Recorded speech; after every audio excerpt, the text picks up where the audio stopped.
আসসালামু আলাইকুম সবাইকে, আমার ইউটিউব ফ্যামিলি সবাই আপনারা কেমন আছেন?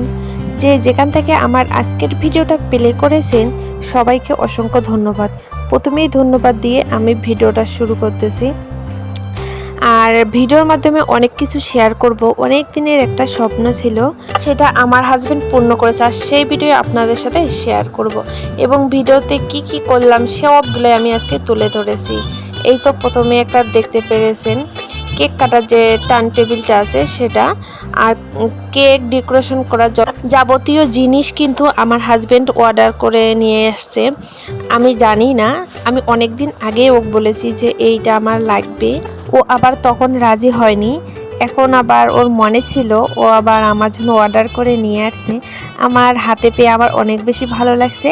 আর ছোট ছোট স্বপ্নগুলো যখন পূর্ণ করে তখন অনেক বেশি ভালো লাগে। এটা ছিল 12 পিসের নজেল, নজেল এক বক্স, তারপর সব কিছুই দিয়েছে, মানে যেগুলো এটা ছিল কোকো পাউডার, তারপর এটা ছিল নাইফ, দুইটা ব্রাশ। এগুলো হাতে পেয়ে না আমার অনেক বেশি ভালো লাগছে। আর এটা হচ্ছে ক্রিম, এটা হচ্ছে কেক কাটার যে নাইফটা আছে সেইটা। আমার সাথে এখনও যারা আছেন প্লিজ একটা লাইক দিয়ে ভিডিওটা কন্টিনিউ দেখার চেষ্টা করবেন, যেন সবাই সবার ভিডিও কন্টিনিউ দেখবো এবং লাইক কমেন্ট করব। আর এখন কিন্তু সবগুলোই আমি একে একে করে সবগুলোই তুলে নিচ্ছি। আর তারপর আমি অবশ্যই একটা কেক বানাবো। আজকে যেহেতু প্রথম, যেভাবে হোক একটা কেক আমাকে বানাতেই হবে। এই তো আমার জামাই বলছি যে তুমি যদি ডিম চাষা যায় তাহলে তুমি ডিম কিনে রাখো। তারপর ও দোকানে রাখছে কিনে 30টা। পরে আমাকে ফোন দিল, পরে আমি যাই, যে দেখি যে অনেক বড় বড় ডিমগুলো ছিল। আর ডিমগুলো কিন্তু অনেক ময়লা থাকে, তাই আমি একটু পানিতে ভিজে রাখছি, মানে 3 থেকে 4 মিনিট। তারপর কিন্তু নরম হয়ে যায়, একটু হাত দিয়ে ডোলা দিলে কিন্তু ময়লাগুলো উঠে যায়।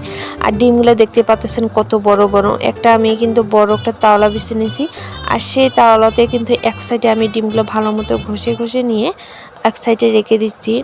আর এভাবে ফ্রিজে রেখে দিলে কি হয়, ময়লা লেগে থাকে না। যখন নর্মাল ফ্রিজটা খুলতে যাবেন যদি চোখে পড়ে তখন অনেক বেশি বিচ্ছিরি লাগে। তাই আমি এভাবে একটু পরিষ্কার করে রাখতে চাই বা রাখি, আমার ভালো লাগে। যেহেতু এগুলো মুরগির ডিম, আর সবগুলো ডিমে কিন্তু আমি এভাবে ধুয়ে নিব। আর আস্তে ধীরে কিন্তু ধুয়ে নিতে হবে, নাহলে আবার ভেঙে যাবে। এই তো ডিমগুলো আমি আস্তে আস্তে করে এখন মুছে নেব। আর ডিমগুলো দেখাচ্ছি যে কত বড় বড়, অনেক বড় বড় ছিল মাশাআল্লাহ ডিমগুলো।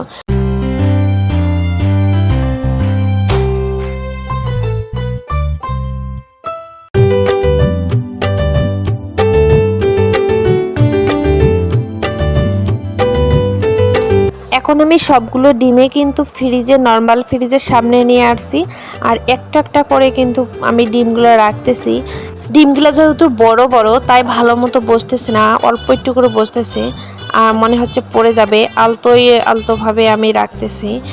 আর এদিকে আমার সবগুলো ডিমে কিন্তু আমি রেখে দিয়েছি। আর এখন আমি বাইরে 2টা ডিম রেখে দিয়েছি, 2টা ডিম আমি বোলের মধ্যে ফেটে নিলাম। আর এগুলো দিয়ে কিন্তু আমি আজকে কেক বানাবো। এখন কিন্তু এগুলো আমি ভালো মতো বিট করে নিব। আর ডিমটা কিন্তু অবশ্যই নর্মাল তাপমাত্রায় রাখতে হবে। ফ্রিজে যদি ডিম থাকে তাহলে কিন্তু আধা ঘন্টা আগেই ডিমটা বের করে রাখবেন, তাহলে কেকটা ভালো হয়। আর ভিডিওটা দেখবেন তাহলে বুঝতে পারবেন। আমি কিন্তু ফার্স্ট টাইম কেক বানালাম, মাশাআল্লাহ অনেক সুন্দর হয়েছে। আমি অল্প অল্প করে কিন্তু চিনি অ্যাড করতেছি আর বিট করে নিচ্ছি। একবারে সব চিনি দিতে যাবেন না, অল্প অল্প করে চিনি দিয়ে বিট করে নেবেন, তাহলে কাজটা সহজ হয়। যখন সাদা সাদা ফেনা উঠবে তখন বিটটা আপনার ঠিক হবে। এই তো আমার হয়ে গেছে। আর এর ভিতরে আমি অ্যাড করেছি একটু রান্নার রেগুলার তেল, সয়াবিন তেল, আর এলাচের একটু গুঁড়ো। তারপর দিয়ে দিলাম আমি ময়দা। আমি চেলে রাখছি, ময়দাতে আমি কর্নফ্লাওয়ার একটু দিয়েছি।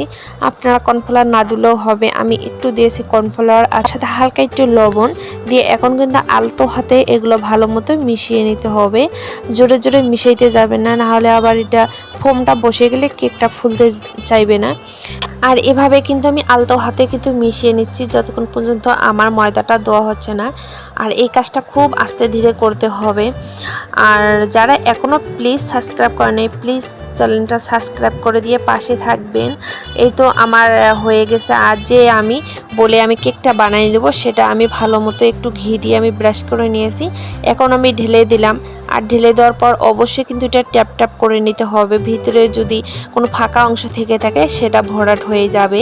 আগে থেকে কিন্তু আমি রাইস কুকারে পানি গরম দিয়েছি আর একটা স্ট্যান্ড বসিয়ে দিয়ে তারপর আমি দিয়ে দিলাম কেকটা। আর রাইস কুকারের ছিদ্র অবশ্যই বন্ধ করে দিতে হবে। এই আমি 20 মিনিট অপেক্ষা করার পর এই তো আমার কেক হয়ে গেছে। মাশাআল্লাহ, জীবনে ফার্স্ট টাইম কেক বানালাম। কেমন হয়েছে অবশ্যই সবাই কমেন্টে বলে যাবেন।